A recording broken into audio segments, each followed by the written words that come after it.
नमस्कार, capital TV देख रहे हैं आप। मैं हूं आपके साथ पूजा। ब्रेकिंग नाउ में बड़ी खबर आपको बता रहे हैं। आईपैक रेड मामले में बड़ी खबर यह है कि ईडी ने सुप्रीम कोर्ट का दरवाजा खटखटा दिया है। ईडी सुप्रीम कोर्ट पहुंच गई है और सुप्रीम कोर्ट में याचिका दाखिल कर जल्द सुनवाई की मांग करते हुए ईडी की तरफ से ममता बनर्जी पर कई बड़े बड़े आरोप लगाए गए हैं। याचिका में ईडी ने यह आरोप लगाया गया कि जांच एजेंसियों को जांच के समय बाधा पहुंचाया गया, अधिकारियों से फाइलें छीने गए, हार्ड डिस्क छीने गए और अधिकारियों के मोबाइल फोन भी छीने गए हैं। याचिका में ममता बनर्जी को लेकर बहुत सारे आरोप है। तो वहीं ममता बनर्जी पहले से ही सुप्रीम कोर्ट पहुंच गई है। ममता बनर्जी की तरफ से भी एक कैविएट दाखिल की गई है जिसमें यह मांग की गई है कि दोनों पक्ष की बातें सुनने के बाद ही किसी तरह का फैसला लिया जाए। तो यह मामला बड़ा हो गया है। मामला हाईकोर्ट के बाद सुप्रीम कोर्ट में भी पहुंच चुका है। तो क्या चल रहा है पश्चिम बंगाल में, आपको बताएंगे। मेरे साथ जुड़े हुए हैं ताजा जानकारी के साथ कैपिटल टीवी के editor in chief doctor Manish Kumar और एग्जीक्यूटिव एडिटर राजीव जी। सर, हम सुबह ही चर्चा कर रहे थे कि ईडी तैयारी कर रही है, सुप्रीम कोर्ट जाएगी। अब ईडी सुप्रीम कोर्ट पहुंच गई है, याचिका भी दाखिल कर दी गई है। सवेरे हमारे पास जानकारी आई थी कि ईडी की लीगल टीम वो सुप्रीम कोर्ट जाने की तैयारी कर रही है। तो खबर की पुष्टि भी हो गई कि अब जो है वो लोग चले गए हैं। एक बात कहना पड़ेगा, अच्छा होता सुप्रीम कोर्ट इसे सू मोटो लेता और ये कल ही इसे सू मोटो ले लेना था। और अब जब ये याचिका गई है, अभी तक ये खबर नहीं आई कि सुनवाई कब होगी। हम लोग लगातार इस बात को डिस्कस करते हैं कि भाई आतंकवादियों के लिए रात में दरवाजे खुल जाते हैं, हाँ? तीस्ता से तलवार के लिए दिन में दो बार बेंच बन जाते हैं, बदल जाते हैं और रात उसको नहीं गुजारना पड़े जेल के अंदर, उसको बेल देने की प्रक्रिया की जाती है।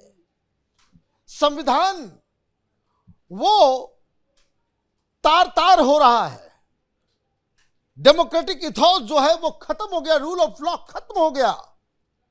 और ये कोई और नहीं, चीफ मिनिस्टर एक इलेक्टेड जिसने शपथ ले रखी है और किसी की कोई नींद नहीं जगती। तो खैर अब चला गया है मामला। क्यों मामला गया है, ईडी की तरफ से क्या कहा गया है? ईडी की तरफ से ही कहा गया है कि ओपनली नहीं, इनडायरेक्टली यही कहा गया है कि भाई कलकत्ता में न्याय नहीं मिल पाएगा, हाईकोर्ट में न्याय नहीं मिल पाएगा। वहां जिस तरह से लैक लस्टर तरीके से हमारे साथ डील किया गया, तो ओनली प्लेस जहां से न्याय मिल सकता है इस केस में वो सुप्रीम कोर्ट है। ये गुहार लगाई गई है। कई सारे आरोप लगाए गए हैं कि ईडी की जांच के दौरान, छापेमारी के दौरान किस तरीके से स्टेट पुलिस, वहां के मुख्यमंत्री, वहां का डीजीपी, वहां का पुलिस कमिश्नर, वहां की डीसीपी और बहुत सारे सिविलियन लोगों ने आकर के न सिर्फ धमकियां दी, छीना झपटी किया, सबूत चुरा के लेकर चले गए। इतना ही नहीं, जो कंप्लेन किया गया है उसमें यह हुआ है कि जो पंच होते हैं, कि जब कभी भी इस तरह का रेड होता है तो 5 विटनेस वहां पे रखे जाते हैं, जो वो पूरी डायरी में बताता है कि हाँ इतने बजे ये हुआ, सारी चीजें जो है वो, कि ताकि कि कल ईडी के ऊपर यह ना लगे कि भाई वो सब कुछ जो है अपने मन से कर दिया। तो यहां एक नई कहानी मिल रही है कि पश्चिम बंगाल की पुलिस ने, ममता बनर्जी के लोगों ने उन पंचों को उठा के लेकर के गई साथ में अपने, और उनसे जो अपने मन से सारा कुछ लिखवा लिया। ये मुख्यमंत्री का काम है और ममता बनर्जी कर रही है कि हमने जो किया वो सही किया और एज ए टीएमसी की चीफ हमने किया। अच्छा, एज ए टीएमसी की चीफ भी आपने किया, तो फिर आप ये बता दो कि टीएमसी की चीफ के साथ फिर वो डीजीपी क्या कर रहा था? वो किस हैसियत से डीजीपी को आप वहां पे लेकर के गई थी? तो ये मामला बहुत ही फंसा हुआ है। तो जैसे ही वो केस वहां खबर आई कि सुप्रीम कोर्ट में ये मामला जा रहा है, ममता बनर्जी ने कैविएट डाला है कि हमारी बातों को भी सुना जाए।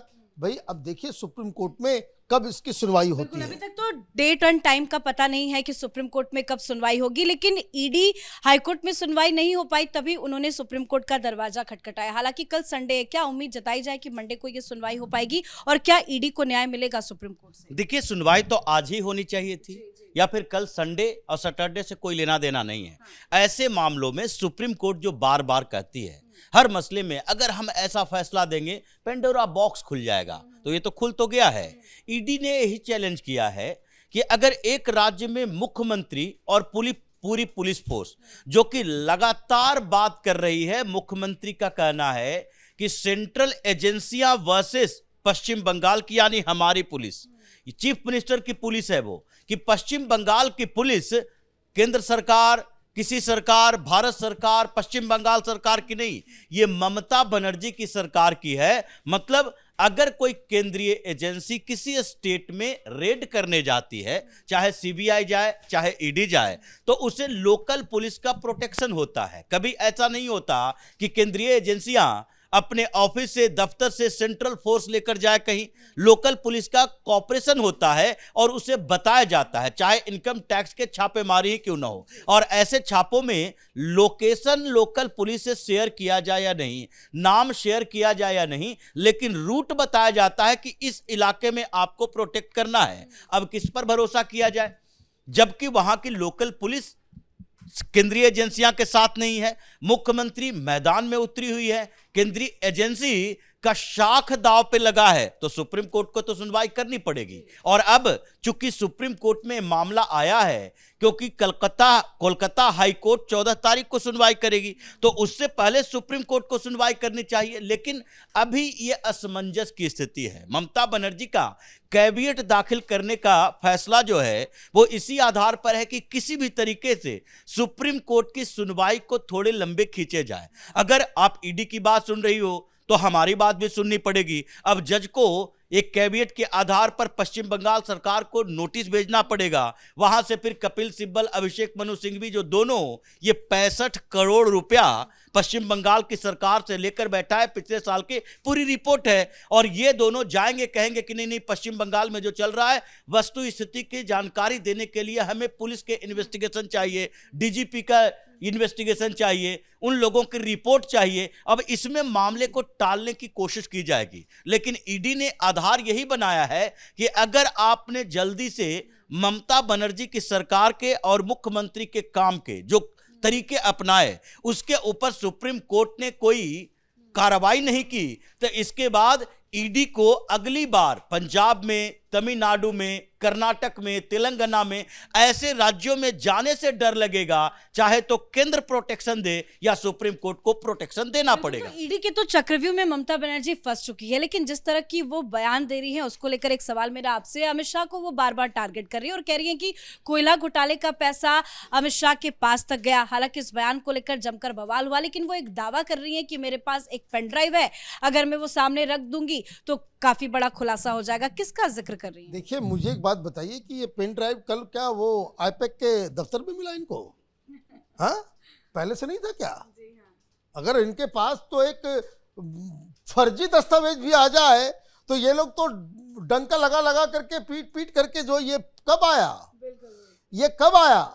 ये पूरा केस जो है उस वक्त का है जब अमित शाह गृह मंत्री नहीं थे।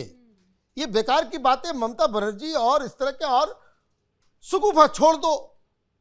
अमित शाह को गालियां दो, अमित शाह को टारगेट करो।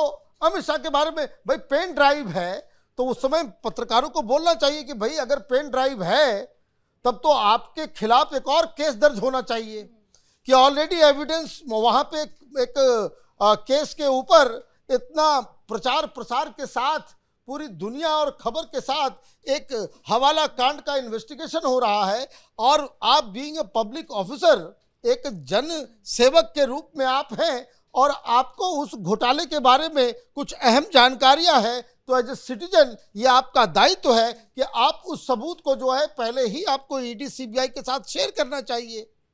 आपने नहीं किया, क्यों नहीं किया? इसका मतलब ये है कि आदर तो आप झूठ बोल रही हैं या फिर आपने गुनाह किया है, आपने कानून तोड़े हैं। भाई शपथ तो यही होता है ना, शपथ किस बात के लिए लेते हैं? या शपथ भी झूठा है? मैंने सब कुछ झूठ पे ही चलेगा। आदर तो आप, इसका मतलब आपने अपने शपथ को तोड़ा कि आप किसी राग, किसी द्वेष के बगैर आप जो है कानून का राज जो उसको स्थापित करेंगे। तो आपके पास इतना बड़ा सबूत आ गया कि पैसा किसी के पास जा रहा था दिल्ली के अंदर, तो आपने सबूत शेयर क्यों नहीं किया? आपको सुमोटो सामने आकर के आना चाहिए। आप तो मुख्यमंत्री हैं, आपको वैसे भी मामला पश्चिम बंगाल का है, आपको एक एफआईआर दर्ज करना चाहिए था। फॉरगेट अबाउट सीबीआई और ईडी, आपको उसी थाने में जो है पश्चिम बंगाल के अंदर जो है आपको एक एफआईआर दर्ज करना चाहिए था। तो ये देखिए, ये बहानेबाजी, ये बेकार की बातें ममता बनर्जी कर रही है। ममता बनर्जी के खिलाफ जिस तरीके से ईडी मूव की है, ये बहुत ही सीरियस इसका कंसिक्वेंसेस ममता बनर्जी को भुगतना पड़ेगा। हालांकि बयान तो बेतुका है और शुभेंदु अधिकारी ने नोटिस भी भेज दिया है और 72 घंटे के अंदर जवाब देने की बात की गई, लेकिन बार बार अमित शाह को क्यों टारगेट कर रही है? क्या शाह के एक्शन से ही डरी है ममता बनर्जी? देखिए, अमित शाह को तो टारगेट करना ही है, क्योंकि ममता बनर्जी जानती है कि पश्चिम बंगाल में टीएमसी को उखाड़ने में सबसे बड़ी भूमिका होगी तो अमित शाह की होगी। संगठन उनका है, रणनीति उनकी है, दौरा उनका है, लोग उनके हैं। तो जो तरीके अभी पश्चिम बंगाल में भारतीय जनता पार्टी के लिए, ये सरकार की बात नहीं है, गृह मंत्री के तौर पर नहीं, बल्कि भारतीय जनता पार्टी के रणनीतिकार के तौर पर वो वहां पर जो उन्होंने अपनी रणनीति बनाई है, जिससे ममता बनर्जी डरी है। लेकिन ये कोल स्मगलिंग घोटाला है। ममता बनर्जी जो बात कर रही हैं केजरीवाल स्टाइल ऑफ पॉलिटिक्स, ये केजरीवाल ने शुरुआत किया, मुझे कुछ लोगों ने बताया, मेरे पास ये सबूत है, उसके खिलाफ लिफाफा है, उसके खिलाफ इतने सारे दस्तावेज हैं, लाल डायरी है, शीला दीक्षित तुरंत जेल चली जाएगी। ये कभी नहीं खुलता, क्योंकि ये झूठ पर आधारित होता है। झूठ भी सच्चाई के साथ बोलने के तरीके इन लोगों ने डेवलप किए हैं। ये कोल स्मगलिंग घोटाला में सीआईएसएफ के कुछ अधिकारियों की भूमिका थी, क्योंकि वहां से कोयला चुराया जाता था। ये कोयला के टेंडर का घोटाला नहीं है, वहां पर जो काम कर रहे कर्मचारियों की भी भूमिका थी। ये ईडी ने अपने एविडेंस में कहा है, और उसमें जिस कंपनी का नाम आ रहा है और जो लाला बिचौलिया था, जिसका अभिषेक बनर्जी से सीधा संबंध, ये जो ईडी का मामला अभी सामने है आईपैक के साथ, वो तो 20 करोड़ की हेराफेरी का है। वो पूरे कोल घोटाले को लेकर नहीं है। ये 20 करोड़ हवाला के जरिए गोवा के चुनाव में, जैसे केजरीवाल ने भेजा था, ये दोनों गोवा में ही जाकर चुनाव प्रचार में सारे पैसे लेकर गए थे। 20 करोड़ रुपया कोलकाता से गोवा गया हवाला के जरिए, और उसमें प्रतीक जैन की भूमिका थी। उसके मिडिलमैन की बात पता है, विनय मिश्रा जो अभिषेक बनर्जी के बगल में बैठा रहता था, उसके इशारे पर हुआ। अनूप मिश्रा ने गवाही दी है, और ये सारा पैसा कैसे हवाला के जरिए गोवा के चुनाव में खर्च हुआ, इसकी जानकारी मिली है। ममता बनर्जी बच नहीं पाएगी। और ये आईपैक जो कि बिचौलिए का काम करता था, अभी तो इसकी फाइल खुलनी शुरू हुई है कि पिछले 5 सालों में एक एक सरकारी दफ्तरों में आईपैक के लोग बैठे हुए थे। ये कॉन्ट्रैक्ट पर इसके लोग को बिठाए हुए था। विधायकों सांसदों के ऑफिस में आईपैक के लोग बैठे हुए थे। और ये जो प्राइवेट कॉन्ट्रैक्टर होते हैं, उन सारे जगहों पर आईपैक की भूमिका थी। और साथ ही ये जो special duty officer on special duty, ये जो सारे मंत्रियों के साथ आईपैक के लोग बैठे हुए हैं, इन सब की अब जांच शुरू होगी। ममता बनर्जी ऐसी फंसी है कि अभी सुप्रीम कोर्ट में कैवियट दाखिल की है। जब ये सुनवाई शुरू होगी तो कपिल सिब्बल को वैसे ही ह्यूमिलिएट होना पड़ेगा जैसे अभी ये आवारा कुत्तों के मामले में जज ने 8-10 बार फटकार लगाई थी। और ऐसे ही इस बार भी ममता बनर्जी के चक्कर में ये बाहर निकाले जाएंगे। जी बिल्कुल, आप दोनों का बहुत बहुत धन्यवाद जुड़ने के लिए, जानकारी देने के लिए। तो पश्चिम बंगाल में विधानसभा चुनाव है और चुनाव से पहले ये कोयला घोटाला ममता बनर्जी की मुश्किलें काफी ज्यादा बढ़ा चुका है। बड़ी बात यह है कि सुप्रीम कोर्ट में भी अब ये मामला पहुंच गया। आईपैक के दफ्तर और प्रतीक जैन के जो आवास पे रेड की कार्रवाई हुई थी, उसको लेकर पहले हाईकोर्ट में मामला पहुंचा, अब सुप्रीम कोर्ट में पहुंच गया है। और अब ईडी ने भी बड़ा एक्शन लेते हुए है सुप्रीम कोर्ट का दरवाजा खटखटा दिया है। और ईडी की तरफ से जो दलीलें तैयार की जा रही है, वो ममता बनर्जी की मुश्किलें पैदा करने वाली है। इस बड़ी खबर में इतना ही। देखती रहिए कैपिटल टीवी। नमस्कार।